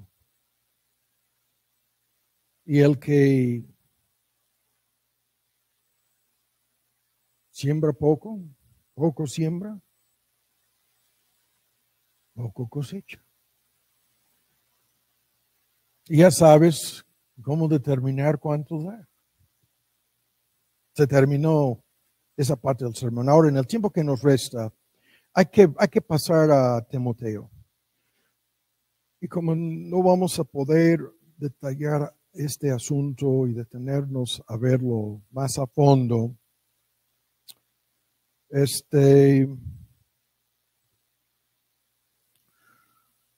tan solo bosquejo la respuesta. Muchas personas quieren saber, bueno, yo entiendo para dar es cosa de mi corazón, mi mayordomía. Pero luego, en una forma más práctica, muchas personas quieren saber cuándo ayudar o no tal o cual persona, ¿no? Una persona X. ¿Cuándo ayudar? Este tema es complicado porque hay reglas que gobiernan lo que la iglesia ha de hacer, pero se aplican a nosotros de igual manera como individuos, ¿no? Entonces, primero, y aquí ya estamos en tiempo extra, tenemos que preguntarnos en este asunto de si hay una verdadera crisis. Esto es un tema fácil de resolver. Si la necesidad es inmediata, urgente, ¿no? Tenemos muy poco tiempo para ayudar a una persona. Y esto puede ser en cualquier contexto de crisis, desastre natural, terremoto, ¿no? Puede ser en un momento dado, por una situación, la persona no tiene luz, agua y gas, ¿no? O no tiene comida, o no tiene vivienda. Pero la pregunta es necesaria porque tenemos que saber si a de veras hay una crisis real. Créanme, hay cantidad de personas que son los expertos, estafadores en crear una situación de crisis la cual no existe. Es increíble, hay en Gringolandia hay una red de alertas que mandan cada semana a los pastores de las iglesias locales que van a llegar en tal coche, que van a decir que están viviendo en tal parque, ¿no? Que van a decir y la historia falsa, ¿no? Que te van a dar pintando una situación de verdadera crisis. Pero el punto, si no hay una verdadera crisis, ¿no? Entonces hay que investigar el asunto. ¿Me explico? Obviamente en la pandemia ayudábamos a una lista de personas en una crisis, sin empleo. Yo estaba preguntando, ¿tienen gas? ¿Tienen comida? A uno de los hermanos, creo que lo mencioné, lo veía cada domingo, cada mes delgadito. Y yo, no están comiendo bien. No, me decía, estamos bien con, no voy a decir. La segunda pregunta, ¿hasta cuál punto es responsable la persona por esta situación en que se encuentra? En casos de emergencia, huracán, colapso económico, robo, desempleo, accidente, enfermedad, es fácil discernir que la persona no tiene culpa alguna en la situación en que se encuentra, en forma directa, no. En otros asuntos podemos detectar, ¿no? Una lista de factores. Es negligencia, es flojera, es irresponsabilidad, es mala administración, es pecado en la vida de una persona. Son deudas necias que se han ido acumulando, ¿no? En tal o cual caso. La responsabilidad de la persona por la situación en que se encuentra, ¿no? Es un punto que hay que tomar muy en cuenta, ¿no? Y estas personas con problemas recurrentes, vemos, hay pautas de conducta, etcétera, ¿no? Que demuestran, esta persona siempre está en apuros, siempre endeudada, siempre, ¿no? Pidiendo ayuda, siempre hablando de alguna crisis, ¿no? Y entonces hay que ver la situación antes de actuar. Y hay un tremendo equilibrio en este punto que nos sirve aquí para concluir entre la necesidad de tratar con misericordia y compasión cualquier asunto y estos casos cuando ayudar a la persona tan solo le va a perjudicar más. Creo que lo mencioné hablando de esto en Nesa. Pasé 3 años como asistente en una iglesia con personas llegando cada 15 días, cada semana a mi oficina. Tenían miedo de hablar con el pastor, a lo mejor porque pensaban lo que él diría. Llegaban conmigo, querían hablar conmigo, ¿no? Y yo comencé a darme cuenta de que esto es algo repetitivo, algo recurrente, algo que nunca se acaba. Y me di cuenta de que estábamos haciendo más daño que beneficio al ayudar a algunas de estas personas. Y me cayó el 20. Yo pensé, qué tonto, ¿no? Que no me di cuenta de lo que estoy señalando aquí. Ahora, la próxima pregunta, y estamos ya en tiempo extra, es, y con esto vamos a terminar, vean esto. Si la persona puede ayudarse a sí misma, ¿qué es lo que esta persona puede hacer por su propia cuenta? ¿No? En 2 Tesalonicenses dice que se pongan a trabajar para ganarse la vida. Y luego la advertencia que si alguno no quiere trabajar, que tampoco coma. Esta advertencia la conocemos, ¿no? Y la hemos escuchado muchas veces. Pero estamos aquí en 1 Timoteo 5, ¿no? Y con esto vamos a concluir. El tiempo se nos fue, pero basta. Si la persona puede ayudarse a sí misma antes de que sea ayudada por la iglesia o por nosotros.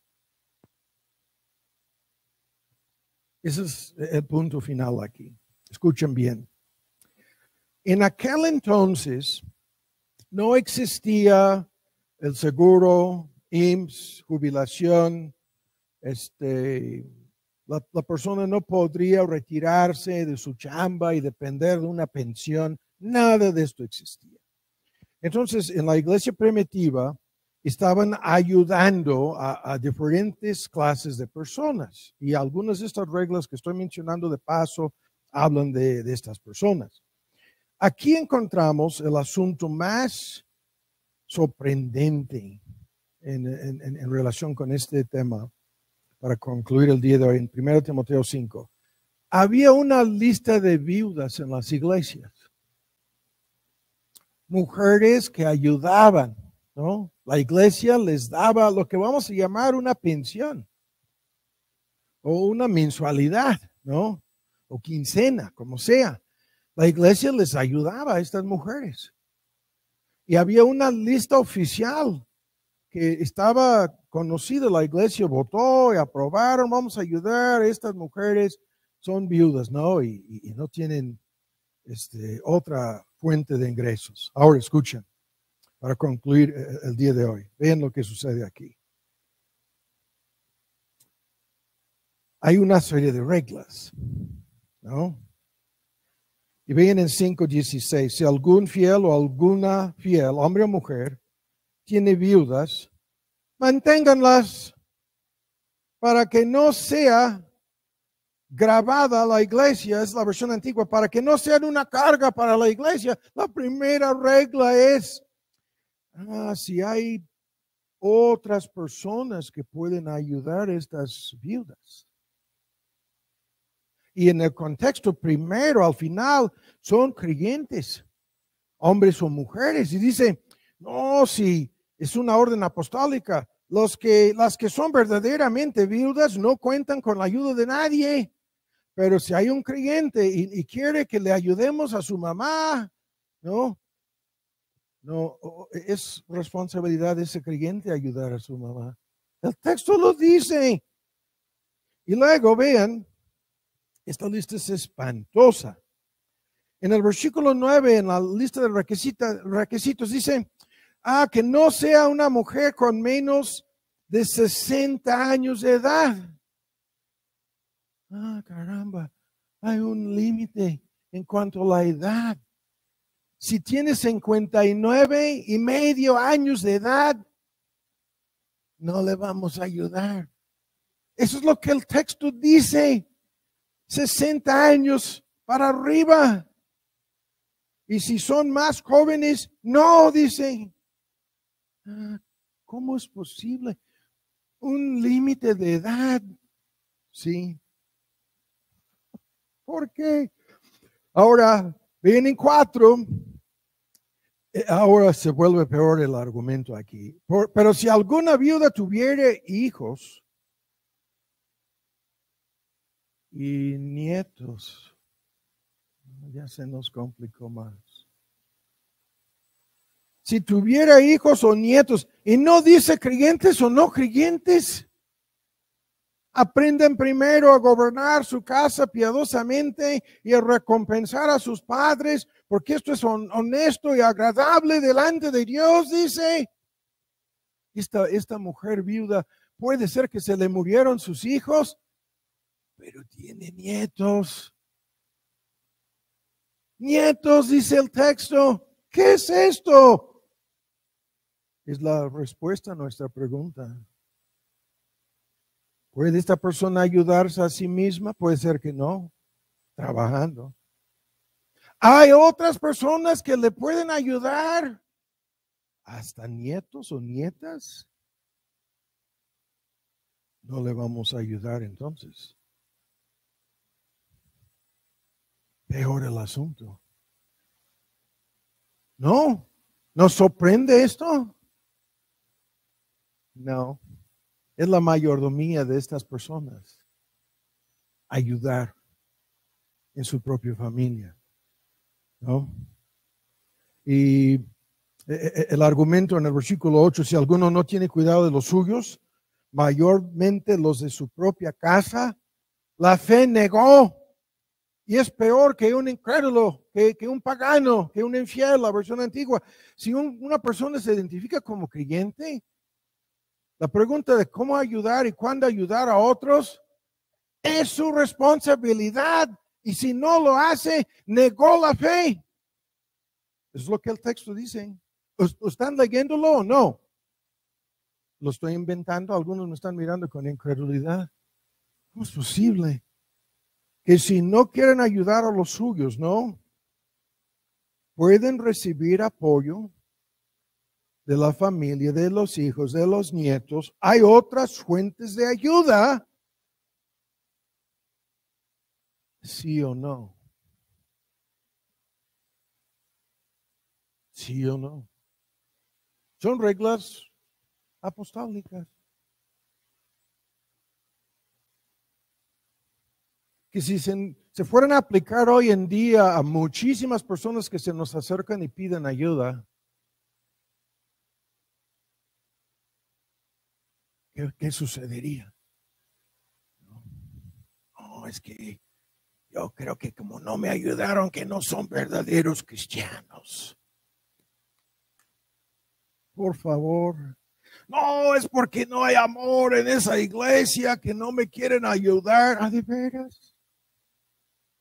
Eso es lo que, ¿cuántas de esas mujeres? 59 y 11 meses. No, Pablo que escribió en esa epístola las reglas. ¿Cómo es posible?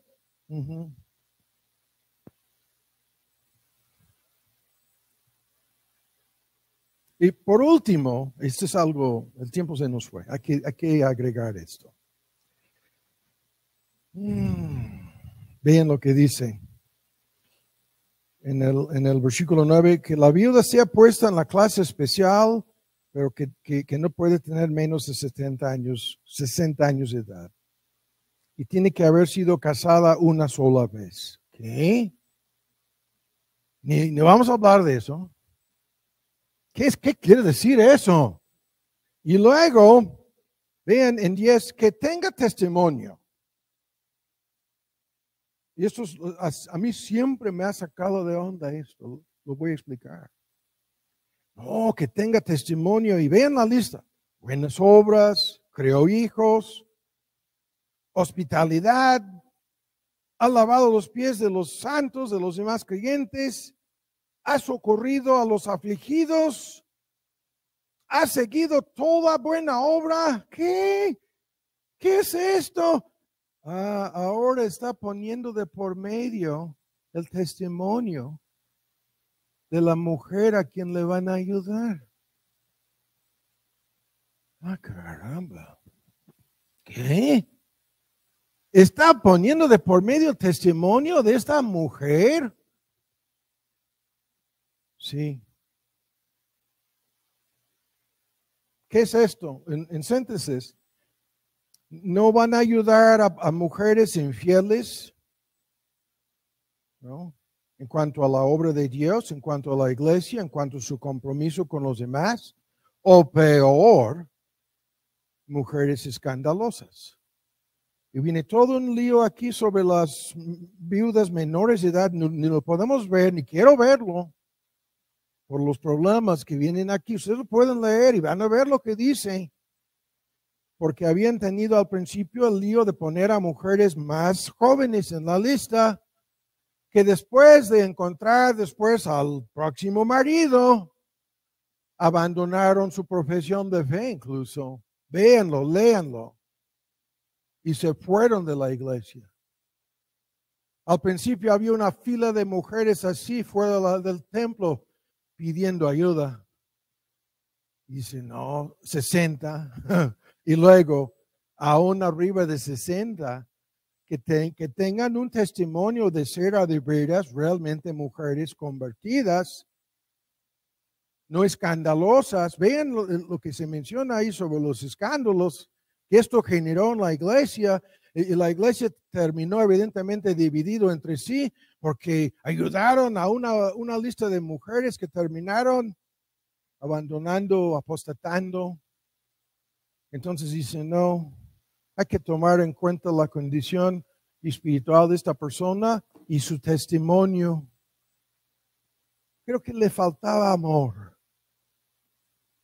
al apóstol Pablo. No se les habría salido todo el dinero en un solo domingo, ayudando a la lista de mujeres, si no hubieran puesto orden y reglas que son para saber cuándo o no ayudar a una persona. Una parte, hay más. Oremos. Padre, damos muchas gracias por habernos permitido alargar este tema y ver este punto final de cuándo ayudar. Te pedimos que nos ayudes a seguir escudriñando y analizando estos principios que hemos escuchado sobre nuestra mayordomía. Te pedimos por cada creyente para que antes de dar o apoyar o hacer cosa alguna en la obra del reino de Dios, nos ayudes a escudriñar nuestros motivos y a decidir en nuestros corazones qué vamos a hacer, cómo lo vamos a hacer y por qué lo vamos a hacer. Y por estos principios que nos sacan de dudas, que nos ayudan y en donde nuestra relación contigo, nuestra responsabilidad con nuestro Señor Jesús va de por medio. Y te pedimos que nos ayudes a saber, al salir de aquí, que a ti, personalmente, vamos a rendir cuentas. Por los que no te conocen, te pedimos para que puedan ver que van a tener que rendir cuentas por todos sus pecados y lo que va de por medio es su perdición eterna. Te pedimos por cualquier persona así, para que pueda acudir a Cristo y entregarse a Él. Y te lo pedimos en su nombre. Amén.